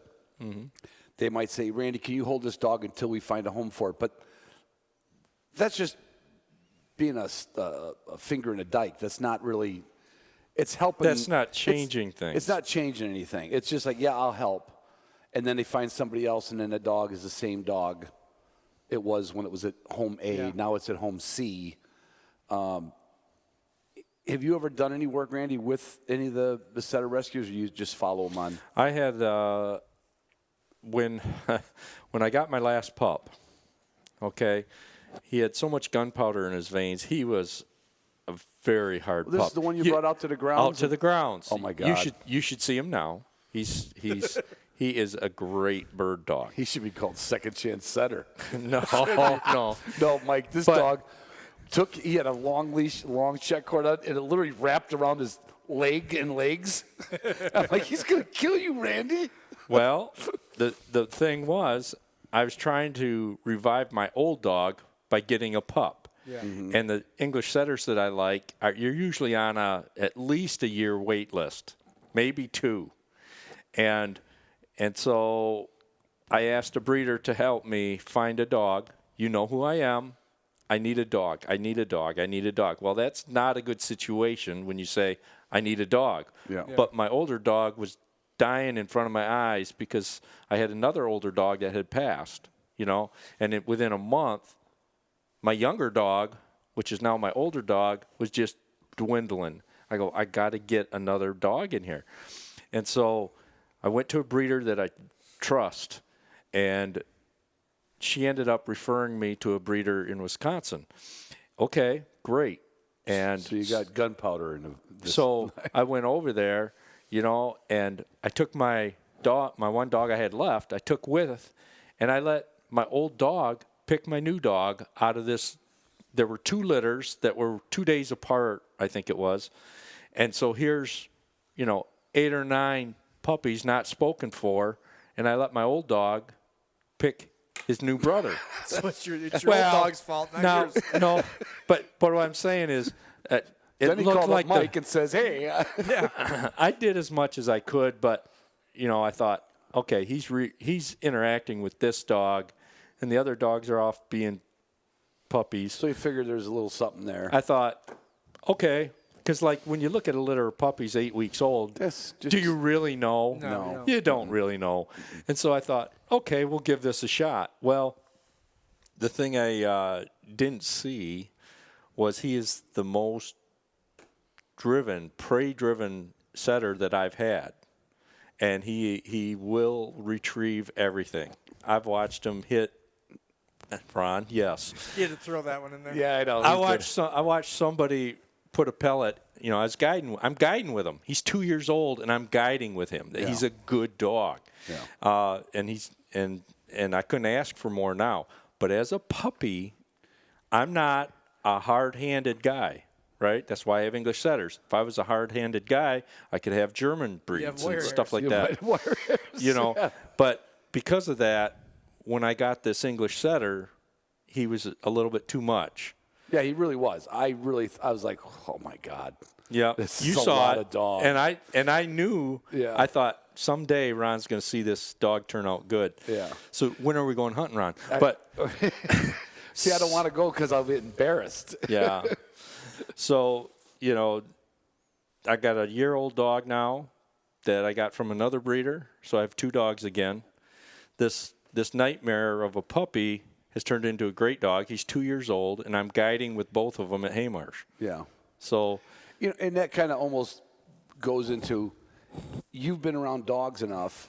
Like, no, I'm sticking it out. I'm going to do what I've done. I'm going to use the methods I've used. and new ones. And some new methods. I did. And that's unfortunately where Mike comes into play, where the people who don't have that background and they really are lost. Like, if you were a new bird dog owner and you had that setter, that If Truman was my first setter, you'd have been I would have been calling for. I would have been looking for somebody. Mike wasn't around. right, but right. Yeah. I would have been looking for Mike. Right. But it just shows. I don't want to tell people, hey, keep your dog no matter what, because we know there's people that can't. But I knew that was an example of, like, you've been in the dog world for a long time, and you were almost like, whoa. So I get it where people get their first or second dog, and it's not working out. Yeah. One, because they don't have the experience. 2, because they don't have the experience. And 3, because they're, well, anyway, there's several reasons. But if you can't stick it out, I can see where people end up just like tapping out. They're like, Yeah. I give up. Yeah. Yeah. And aggression is a lot of them, too. I'm get sure. some wire hairs with aggression. Yeah. And, again, it's the reset button. Yeah. It's just typically it's the way they're raised, It the would, environment it they're would be in. like going from public school to Catholic school. All of a sudden, the nun wrapped your knuckles. It goes like, I guess I'm going to be quiet for third period. When they come to me, they realize there's a boss. Right. And then the new home I put them in, that person's a boss too. Right. You know. And that's the beauty with Mike. Mike knows this dog needs that person, Right. and that person needs this dog. Right. Well, that's fantastic. I wish you all the success in the world. Second Chance Bird Dogs. I'll be talking to, can't promise anything, but I'll talk to all my contacts. That'd be And awesome. whatever we can get for equipment or for whatever, When are we going to go over and help him build his 30-dog kennel? Well, let's hit the recording button off, and I'll go show you my kennel panel, and you might want it. I probably will want You it, might want it. I mean, it's got a lot of weeds growing through it, but I have not cut it up, thrown it out yet, and it might be handy. Cool. All right, Randy, thanks for coming over. I had Randy come over to keep Mike straight, but Mike's too straight. I didn't have to worry about, Yeah, I'm just a bump on a log today. But no, you're good input. But, I didn't want Mike to go into too many stories and Randy go, hey, wait a minute now.